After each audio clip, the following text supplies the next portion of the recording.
இந்த வீடியோவில் தமிழ் சினிமா நடிகை அனன்யா அவர்களை பற்றி பார்ப்போம். வீடியோவில் எண்டிங்கில் இவங்களை பற்றியான இன்ட்ரெஸ்டிங்கான விஷயங்களை சொல்லியிருக்கோம். பெயர் அனன்யா. பிறந்த தேதி 29/3/1987. உயரம் 165 சென்டிமீட்டர். அனன்யா அவங்க பிறந்தது வளர்ந்தது எல்லாமே கேரளா தான். Saint Joseph Xavier college for உமனில் பிஏ இங்கிலீஷ் படிச்சிருக்காங்க. இவங்க தமிழ், தெலுங்கு, மலையாளம் இது மாதிரி 3 இண்டஸ்ட்ரியில் நடிச்சிருக்காங்க. இவங்க தமிழில் முதல் படமே நாடோடிகள் படம் தான். அந்த படம் நம்ம எல்லோரும் பார்த்துருப்போம். அது பெரிய ஹிட்டான மூவின்னு கூட சொல்லலாம். சசிகுமார் சார்லேருந்து எல்லாருமே நடிச்சிருப்பாங்க.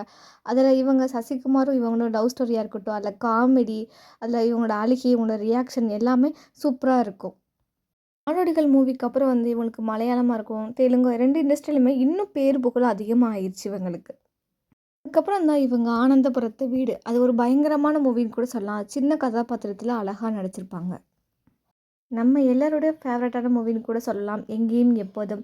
எந்த அளவுக்கு ஜெய் அண்ட் அஞ்சலி மேமோட பேர் சூப்பராக இருக்கோ அந்த அளவுக்கு இவங்களோட பேருமே நல்லா இருக்கும்.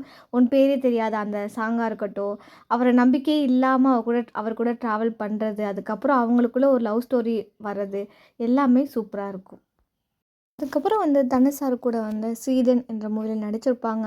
இதில் தனுஷ் சாரும் இவங்களும் ஒரே இடத்துல தான் வேலை பார்ப்பாங்க. அப்புறம் தனுஷ் சார் இவங்க ரொம்ப டாமினேட் பண்ணிகிட்டே இருப்பாங்க. அதுக்கப்புறம் தான் தனுஷ் சாரை இவங்க புரிஞ்சுக்கிட்டு ஒரு நல்ல மூவியாக இருக்கும் இந்த மூவி. இவங்களை பற்றி இன்னும் இன்ட்ரெஸ்டிங்கான விஷயம் தெரிஞ்சுக்கணும் அப்படின்னா கீழே டிஸ்கிரிப்ஷனில் லிங்க் இருக்குது, கிளிக் பண்ணி பாருங்கள்.